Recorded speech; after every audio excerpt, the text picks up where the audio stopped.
कुछ ऐसी बातें कर लेते हैं। तहरीक इंसाफ के अंदर ग्रुपबंदी खुद पार्टी के लिए सबसे बड़ा चैलेंज बनी हुई है। बड़ी पुरानी बात है, खासतौर पर सोशल मीडिया पर बनने वाली पॉलिसियों ने वजीर आला खैबर पख्तूनख्वा अली अमीन गंडापुर को भी जिच कर वैसे एक मतलब रोज ही कोई नई चीज, एक कैफियत बताने का ना, इससे ये आप जिच कोई होता है ना जब, तो वो आप उसका आप ये भी कह सकते थे कि ये तंग आ गए, इनको तंग करना, आप जिच जरूर करना था। खैर जिच ही हो रहा होगा। जो जिच होता है ना वो जिच ही होता है, वो तंग नहीं होता बंदा पे।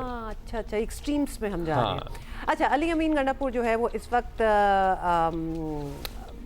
तनी हुई रस्सी पर चल रहे हैं। ये भी आपने बनाया होगा। एक तरफ उन्हें अपनी हुकूमत चलानी है और बचानी है, और दूसरी जानिब रियासती मामलात और पॉलिसी भी देखनी है, मगर सोशल मीडिया पर बैठे बज़ाहिर पीटीआई के हमदर्द उन्हें रियायत देने को तैयार नहीं हैं और उन पर तरह तरह के हमले जो हैं वो कर रहे हैं। पार्टी से वफादारी पर भी शक किया जा रहा है, सवालात उठ रहे हैं। वज़ीर आला खैबर पख्तूनख्वा समझ रहे हैं कि ये सोचा समझा एजेंडा है जिसमें पार्टी के लोग मुलव्वस हैं। अली अमीन गंडापुर ने ऐसे कीबोर्ड वॉरियर्स को भी निशाने पर रखा है जो सोशल मीडिया के जरिए इनकलाब के ख्वाब देख रहे हैं। जब खान साहब ने ऐलान किया कि फाइनल मार्च है, यूपी में फाइनल मार्च होनी थी, क्यों नहीं आए लोग? हकीकी आज़ादी की जगह को मजाक तो नहीं चल रहा। और हम इसको कैसे ले रहे हैं? हम इसको ले रहे हैं कि शायद मैं विलागों से या मैं जेली अकाउंटें बनाकर कमेंटों से मैं ये कर लूँगा, ऐसा नहीं है। इन ड्रामों की वजह से इमरान खान रिहा नहीं हो रहा। यही लोग हैं ड्रामे कर रहे हैं, इख्तियार है नहीं। हर बंदा मुंहजोर घोड़ा बना हुआ है। मुंहजोर घोड़े जो है ना भाई, वो किस्मत ही दौड़ पड़ते हैं। और था ना कि दश दरिया भी ना छोड़े हमने, पहले जुल्मात में दौड़ा दिए घोड़े हमने। उन्होंने घोड़े ऐसे दौड़ाए थे, ऐसे नहीं दौड़ाए थे। हमारे तो ऐसे वाले भी घूम रहे हैं, एक बराबर घूम रहे हैं, कुछ हमारे नहीं घूम रहे हैं। घर में बैठे हुए और ऐसे कर रहे हैं, और ऐसों पे खिलाफ नहीं आते। सुन लिया होगा, आगे चलते हैं। अच्छा था। अच्छा चले, अब देखा जाए तो अली अमीन गंडापुर वजीर आला खैबर पख्तूनख्वा बनने के बाद इमरान खान की रिहाई के लिए सबसे ज़्यादा सरगर्म रहे, मगर पीटीआई का अपना मजाज है जी। आपको तो पता ही है, बानी पीटीआई से वफादारी की सबसे ज़्यादा वजाहतें भी अली अमीन गंडापुर को देना पड़ रही हैं। कितनी मुश्किल जिंदगी है ना, जब आप you have to prove your love and loyalty, अकीदत अपना मतलब प्रूव ही करना पड़ जाए हर बार, हर वक्त, हर किसी को। कल भी इमरान खान से मुलाकात के लिए अडयाला जेल वो गए, लेकिन उन्हें मिलने की इजाज़त नहीं दी गई। वज़ीर आला खैबर पख्तूनख्वा का कहना था कि जितनी कोशिशें उन्होंने बानी पीटीआई की रिहाई के लिए की हैं, किसी ने नहीं की। और लेकिन वज़ीर आला हैं, उनका ज़ाहिर राबता है। नहीं, साथ उनका कहना था कि रियासत से लड़ा तो नहीं जा सकता। एग्जैक्टली क्या कहा, देखें। मैं उनकी रिहाई के लिए, हकीकी आज़ादी के लिए रोज़ाना की बुनियाद पे अपना किरदार अदा कर रहा हूँ। अब उसके ऊपर रिजल्ट क्या निकला, कामयाबी हुई ना हुई, वो हमारा ईमान है कि हम कोशिश कर सकते हैं। बाकी तो अल्लाह ने करना है। भरपूर कोशिश की है। पाकिस्तान की तारीख के सबसे बड़े बड़े प्रोटेस्ट किए हैं, पाकिस्तान की तारीख के सबसे बड़े बड़े जलसे किए हैं, पाकिस्तान की तारीख के सबसे बड़े मार्च किए हैं। उसके बाद आपके सामने ये 3 दिन तक क्या कोई फौज के अलावा कोई लड़ सकता है, और वो भी रियासत के साथ।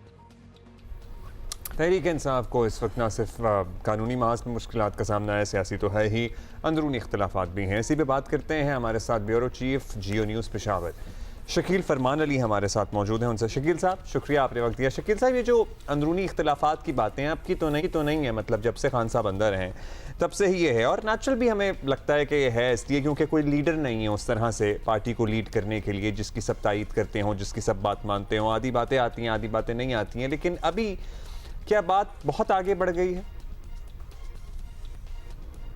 बिल्कुल, देखें पार्टी के अंदर जो इख्तलाफात में, इसमें तो कोई दूसरी राय नहीं है।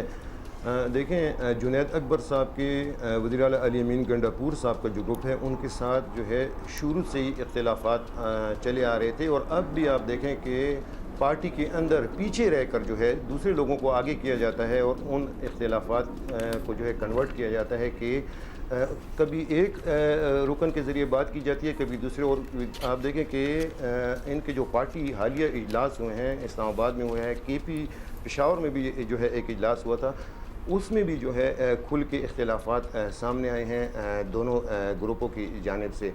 वज़ीर आला अली अमीन गंडापुर साहब जो हैं इस वक्त जो है बहुत सख्त मुश्किल सूरत हाल का उनको सामना है। अगर आप देखें कि पार्टी के जो इख्तलाफात हैं वो तो एक तरफ, लेकिन खैबर पख्तूनख्वा में इस वक्त जो अमन व अमान की सूरत हाल है, अगर आप उसको देखें कि बन्नू, टांग, डियाई खान, लकी मरवा, दीर, बाजोड़, देखें ये वो ऐसे एरिया हैं जहाँ पे जो है अमन व अमान की सूरत हाल इंतहाई ख़राब है। और गुज़श्ता अगर आप 8 माह लें तो इस दौरान जो है 750 से ज़्यादा जो है दहशतगर्द। अच्छा, इस सिलसिले में वो मीटिंगें भी कर रहे हैं, महमूद अचकज़ई से भी मशवरे हो रहे हैं, पार्टी के दीगर लोग भी मिल रहे हैं। आपको पता है रियासत पाकिस्तान फैसला कर चुकी है कि अब सख्त कार्रवाई होगी दहशतगर्दों और खारिजियों के ख़िलाफ़, लेकिन बानी PTI हमेशा से किसी भी ऑपरेशन के KP में ख़िलाफ़ हैं। तो क्या हो फैसला क्या होगा फिर? देखें यही सबसे बड़ा मसला जो है कानून नाफिज करने वाले इदारों के लिए भी सूबे में बना हुआ है कि पॉलिटिकल ओनरशिप नहीं है। IBOs हो रहे हैं, ऑपरेशंस हो रहे हैं जहाँ पे दहशतगर्दों की मौजूदगी की इतला होती है, IBOs होते हैं। और आपको पता है कि गुज़श्ता चंद माह के दौरान जो है कानून नाफिज करने वाले इदारे हैं उनके एहलकारों को जो है भारी नुकसानात उठाने पड़े हैं, दहशतगर्दों को भी मारा गया है। और देख रहे हैं कि अब भी जो है सूबे में रोज़ाना की बुनियाद पर दर्जनों जो है IBOs जो है वो हो रहे हैं। लेकिन सबसे बड़ा मसला ये है कि पॉलिटिकल ओनरशिप नहीं है, क्योंकि आप देखें कि खैबर पख्तूनख्वा में PTI का और बानी PTI का भी स्टांस रहा है कि वो किसी ऑपरेशन की हिमायत नहीं करते हैं। और इस वक्त कानून नाफिज करने इदारों के लिए सबसे बड़ा मसला वो जो है वो बना हुआ है पॉलिटिकल ओनरशिप है। वो देखें, वो कह रहे हैं जरगों के ज़रिए अब भी सवाल जवाब ये कि उनको सबसे बड़ा मसला जो है दहशतगर्दों के खिलाफ जब वो कार्रवाई करते हैं तो वो पनाह ले लेते हैं मकामी आबादी में, तो उस दौरान कोलेट्रल डैमेज का ख़तरा होता है। और कई सूबे में ऐसे अजला हैं जहाँ पे कानून नाफिज करने वाले इदारे जो हैं वो कार्रवाई करने से गुरेज करते हैं, क्योंकि पॉलिटिकल प्रेशर आता है। आप देख सकते हैं कि बन्नू में भी जो है माजी में इस तरह हुआ कि जो है और खैबर में भी इस तरह हुआ कि जो है एक कार्रवाई की गई तो उसमें जो है कोलेट्रल डैमेज हुआ और उसके बाद जो है वहाँ पे मकामी आबादी जो है वो बाहर आई। और आप देख लें कि खैबर पख्तूनख्वा हुकूमत जो है इस वक्त कानून नाफिज करने वाले इदारों के लिए सबसे बड़ा तो देखिए लोगों को तो खुद तंग होना चाहिए ना दहशतगर्दों से, और इनफैक्ट ये इनके इंटरेस्ट में होना चाहिए, वज़ीर आला KP के भी इंटरेस्ट में होना चाहिए कि सबसे पहले तो अपनी आवाम को महफूज रखें। तो उनको तो हर चीज़ में आगे आगे बढ़ बढ़ के काम करना क्या चाहिए। डायनामिक्स है, मतलब अपनी अपनी पॉलिटिक्स बचा रहे हैं अगर ये इसकी मुखालफत कर रहे हैं, या ओवरऑल सूबे में सेंटिमेंट यही है कि हाँ जी कोई कार्रवाई नहीं होनी चाहिए, या लेकिन फिर कोई इंस्ट्रक्शन है कि बस नहीं माननी, इस बात को नहीं मानना? नहीं, देखें बात सुने, रियासत और पॉलिटिक्स देखें। अब जो है पॉलिटिक्स कोई भी पार्टी जो है और वज़ीर आला अली अमीन गंडापुर साहब और पाकिस्तान तहरीक इंसाफ उसी वक्त जो है कर सकेगी कि रियासत हो। तो अब मेरा ख्याल है वक्त ये है कि उनको रियासत का साथ देना होगा और बानी उनके ऊपर दबाव है। देखें बानी PTI शुरू से जो है मुज़ाकरात के हामी हैं और उनके अपने दौरे हुकूमत में भी आप देख सकते हैं कि TTP से जो है कोशिश की गई मुज़ाकरात किए जाएँ और अफ़गानिस्तान बाकायदा जो है आला सतही जो है वक्त गए हैं, वहाँ पर उन्होंने मुलाकातें की हैं। और उसके बाद जो है आपको ये भी इल्म है कि उसके बाद जो है चंद जो है दहशतगर्द उनको यहाँ आने दिया गया।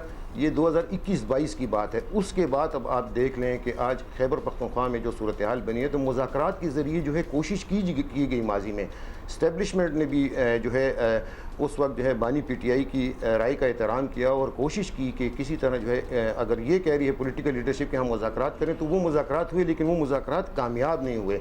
तो अब भी जो है पाकिस्तान तहरीक इंसाफ, मेरे अपनी ज़ाती राय यही है कि अंदर जो होता है आला हुकाम की जो मीटिंग्स होती हैं उनमें जो है पाकिस्तान तहरीक इंसाफ के मेरे अपने जो है ज़राए उनके मुताबिक MNAs, MPAs और जो है इवन वज़ीर आला ने भी जो है अंदर हामी भरी है कि आप इंटेलिजेंस बेस्ड ऑपरेशन करें और आप जो है दहशतगर्दों का बड़ा मुश्किल है ये मरहला सभी के लिए, क्योंकि ज़ाहिर है एक तरफ कार्रवाइयाँ हो रही हैं हमारी सिक्योरिटी फोर्सेस के खिलाफ, हमारे पुलिस वालों के खिलाफ शुरू हो रही हैं, हमारे अफसरान जवानों की। दूसरी तरफ जो हम कार्रवाई करना चाहते हैं रियासत पाकिस्तान या फ़ौज पाकिस्तान, उसकी पॉलिटिकल ओनरशिप 0 है।